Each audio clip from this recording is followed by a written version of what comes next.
ಆಚಿ ಮಸಾಲ. ಎಂತ ಅಡಿಗೆಯ ರುಚಿಯಾಗೋ ರಹಸ್ಯವು 20 ರೂಪಾಯಿ. ಎಲ್ಲಿಂದ ಸ್ಟಾರ್ಟ್ ಮಾಡೋದು, ಎಲ್ಲಿಗೆ ಮುಗಿಸೋದು ನಿಜಕ್ಕೂ ಕೂಡ ಗೊತ್ತಾಗ್ತಾ ಇಲ್ಲ. ಯಾಕಂತ ಹೇಳಿದ್ರೆ ಅಷ್ಟರ ಮಟ್ಟಿಗೆ ಭ್ರಷ್ಟಾಚಾರ ಅನ್ನೋದು ಬೇರೂರ್ಬಿಟ್ಟಿದೆ. ಬಟ್ ನೀವು ಸರ್ಕಾರದ ವಕ್ತಾರರಾಗಿರೋದ್ರಿಂದಾಗಿ ಸರ್ಕಾರದ ಜವಾಬ್ದಾರಿ ಬಗ್ಗೆ ಹೇಳಿ. ವಿದ್ಯಾರ್ಥಿಗಳು, ಅಭ್ಯರ್ಥಿಗಳ ಹಿತದೃಷ್ಟಿಯಿಂದ ಅವರ ಲಾಸ್ಟ್ ಪಾಯಿಂಟನ್ನು ನಾನು ರೈಸ್ ಮಾಡ್ತೀನಿ. ಓಪನಾಗಿ ಹೇಳಿಬಿಡಿ, 70-80 ಲಕ್ಷ ಅನ್ನೋದಾದರೆ ಯಾಕೆ ಈ ಹೈ ಡ್ರಾಮಾಗಳು, ಎಕ್ಸಾಮ್ ಅಂತೆ, ರಿಸಲ್ಟ್ ಅನ್ನೋನ್ಸ್ ಅಂತೆ, ಈ ಥರದ್ದೆಲ್ಲ ಡ್ರಾಮಾಗಳು ಯಾಕೆ ಅನ್ನೋದು ವಿಚ್ ಇಸ್ ಅಕ್ಸೆಪ್ಟ್. ಅದನ್ನು ನಾವು ಅಕ್ಸೆಪ್ಟ್ ಮಾಡಬೇಕು ಅಂತ ಅನ್ಸುತ್ತೆ ಇಂಥ ಡೆವಲಪ್ಮೆಂಟ್ಸ್ ನೋಡಿದಾಗ. ಮೇಡಮ್ ನಮಸ್ತೆ. ನಿಮ್ಮ ಈ ಒಂದು ಮಾತುಗಳನ್ನು ಕೇಳುವಾಗ ನಾನು ಒಂದು ಭಾವಲೋಕಕ್ಕೆ ಒಂದು ಹಿಂದೆ ಒಂದು ನನಗೆ ಮನಸ್ಸಿಗೆ ನೆನಪು ಬಂತು. ಇದು 2015 ಬ್ಯಾಚಲ್ಲಿ ಮೇಡಮ್ ನಾವು ಇಂಟರ್ವ್ಯೂಗೆ ಹೋದಾಗ ಒಂದು ಸ್ವಲ್ಪ ಹೆಣ್ಮಕ್ಳು ನಾವು ವಾಶ್ರೂಮ್ಗೆ ಹೋಗಬೇಕು ಅಂತ ಹೇಳಿದಾಗ ಅಯ್ಯೋ ದೊಡ್ಡ ಮಿಲಿಟರಿ ಸಿಸ್ಟಮೇ ಬಂದು ನಿಂತಂಗೆ ನಮ್ಮನ್ನು ಆ ಕಡೆ ನೋಡಂಗಿಲ್ಲ, ಈ ಕಡೆ ನೋಡಂಗಿಲ್ಲ, ಅದು ಇವಾಗ ಹೋಗಂಗಿಲ್ಲ, ಆಮೇಲೆ ಹೋಗಬೇಕು, ಬಿಡಲೇ ಇಲ್ಲ. ಕೊನೆಗೆ 2 ಮಂದಿ ಆ ಕಡೆ ಈ ಕಡೆ ಸೆಕ್ಯೂರಿಟಿ ನಿಂತು ಹಿಂಗೆ ಹೋಗಿ ನೀವು ಲೆಫ್ಟ್ ನೋಡಂಗಿಲ್ಲ, ರೈಟ್ ನೋಡಂಗಿಲ್ಲ. ಅಯ್ಯಪ್ಪ ಏನು ಭಯ ಭಕ್ತಿ ಇವ್ರದ್ದು. ಆದರೆ ಮಾಡಿರೋ ಕೆಲಸಗಳು ಇವರೆಲ್ಲ. ಮೇಡಮ್ ನಾನು ಹೇಳೋದು ಇಲ್ಲಿ ಬರೇ ನಾವು ಏನು ಹೇಳ್ತೀವಿ, ಬಡ ಮಕ್ಕಳಿಗೆ ಅನ್ಯಾಯ ಆಗ್ತದೆ, ಬಡ ಮಕ್ಕಳಿಗೆ ಅನ್ಯಾಯ ಆಗ್ತದೆ, ಆಕ್ಷನ್ ಹಾಕ್ಬೇಕು, ಇದೆಲ್ಲ ಹೇಳ್ತೀವಲ್ಲ. ಆದರೆ ಈ KPSC ಅನ್ನುವಂಥದ್ದು ಕರ್ನಾಟಕದ ರಾಜ್ಯದ ಏನು ಮಂತ್ರಿಮಂಡಲಕ್ಕೆ ಕಾರ್ಯಾಂಗದ ಸಹಾಯ ಇರಬೇಕಲ್ವಾ, ಅದರ ಪಡೆಗಳನ್ನು ಸಿದ್ಧಪಡಿಸುವಂತಹ ಫ್ಯಾಕ್ಟ್ರಿ ಅದು. ಅದಕ್ಕೆ ಇದು ಈ ರೀತಿ ಇದು ಮಾಡ್ತಾ ಇದೆ ಅಂದರೆ ಕರ್ನಾಟಕದ ಆಡಳಿತ ಯಂತ್ರ ಯಾವ ರೀತಿ ಇವರು ಕಣ್ಣ ಕೊರಕನ ಹುಳು, ಗೆದ್ದಲ ಹುಳು ಇಡೀ ಮರನ ಇದು ಮಾಡುತ್ತಲ್ಲ, ಅದೇ ರೀತಿ ಇವರು ಯಾವ ರೀತಿ ಇದು ಕೊರಿತಾ ಇದ್ದಾರೆ ಅಂತ ನೀವು ಅದು ಯೋಚನೆ ಮಾಡಬೇಕು. ಇನ್ನೊಂದು ಹೇಳಿದ್ರಿ 70 ಲಕ್ಷ 80 ಲಕ್ಷ ಅಂತ, ನಾವೆಲ್ಲ ತುಂಬ ಹಿಂದೆ ಇದ್ದೀವಿ, ಅಪ್ಡೇಟೆಡ್ ಇಲ್ಲ. 70 ಲಕ್ಷ 80 ಲಕ್ಷ ಈ ಜಸ್ಟ್ ಇಲ್ಲ ಮೇಡಮ್. ಈ ಅಗ್ರಿಕಲ್ಚರ್ ಇದು ಏನಿದೆಯಲ್ಲ, ವೆಟರ್ನರಿ ಎಕ್ಸಾಮು, ಅದು AEE, ಅದಕ್ಕೆ ಮಾತ್ರ 70-80 ಲಕ್ಷ. 70-80 ಲಕ್ಷ ಯಾವುದೂ ಇಲ್ಲ. ನಮ್ಮ ಜಮಾನಕ್ಕೆ 2015 ಬ್ಯಾಚ್ 1 ಕೋಟಿ ಇತ್ತು, ಆವಾಗ 1 ಕೋಟಿ ನಡೀತಾ ಇತ್ತು.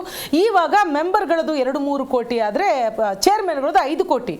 ಇದು ಎಲ್ರಿಗೂ ಗೊತ್ತಿರಲಿ, ಇದು ರೇಟ್. ಇದು ನಮ್ಮ ಸ್ಟೂಡೆಂಟ್ಸ್ ಎಲ್ಲ ಇದ್ದಾರೆ, ಅದರೊಳಗಡೆ ಎಲ್ಲ ಸಿಕ್ಕಾಕೊಂಡವರೆಲ್ಲ ಇದ್ದಾರೆ, ಅಂದರೆ ಅದರ ಕದಾ ಕಾಯುವವರು ಇದ್ದಾರೆ. ಹಾಗಾಗಿ 70 ಲಕ್ಷ 80 ಲಕ್ಷ ಅಂತ ಹೇಳ್ಬಿಟ್ಟು KPSC ಅವರ ಮರ್ಯಾದೆ ಕಳಿಬೇಡಿ ನೀವು. ಅವರ ಸ್ಟ್ಯಾಂಡರ್ಡ್ ತುಂಬಾ ಹೈ ಇದೆ, ಲೆವೆಲ್ ಬೇರೆ ಇದೆ.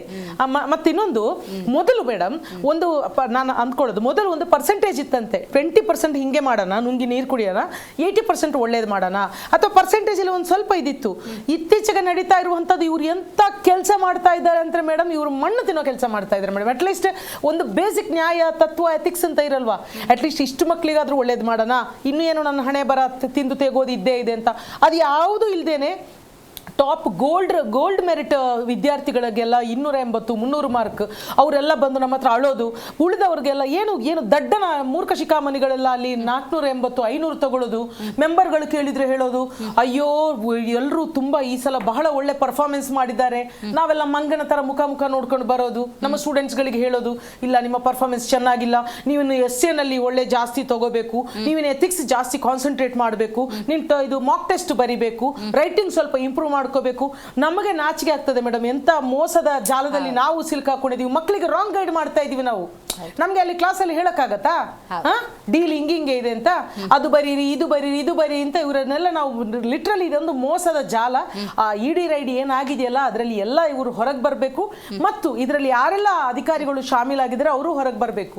ಇನ್ನೊಂದು ವಿಚಾರ ಮೇಡಮ್, ಇವಾಗ ಇಡಿ ದಾಳಿ ಆಗಿರೋದ್ರ ಬಗ್ಗೆ ಏನು ನ್ಯಾಯಾಂಗ ಅವ್ರಿಗೆ ಕ್ಲೀನ್ ಚಿಟ್ ಕೊಟ್ಬಿಟ್ಟಿದೆ. ಸಾರಿ, ಇಡಿ ಬಗ್ಗೆ ಅಲ್ಲ, ನ್ಯಾಯಾಂಗ ನಿನ್ನೆ ತೀರ್ಪು ಕ್ಲೀನ್ ಚಿಟ್ ಕೊಟ್ಬಿಟ್ಟಿದೆ. ಅವ್ರು ಇವಾಗ ಒಂದೇ ವಾರದಲ್ಲಿ ಮತ್ತೆ ಬರ್ತಾರೆ. ಅವ್ರೇನೋ ಇಲ್ಲ ಮೇಡಮ್, ಅದು ಏನು ಗೊತ್ತಾ, ನ್ಯಾಯಾಂಗ ಅಲ್ಲಿ ಏನ್ ಹೇಳಿದೆ ಅಂತ ಹೇಳಿದ್ರೆ, ಈ ಕೇಸ್ನ ಮೆರಿಟ್ ಅನ್ನ ನಾವು ನೋಡೋದಿಲ್ಲ.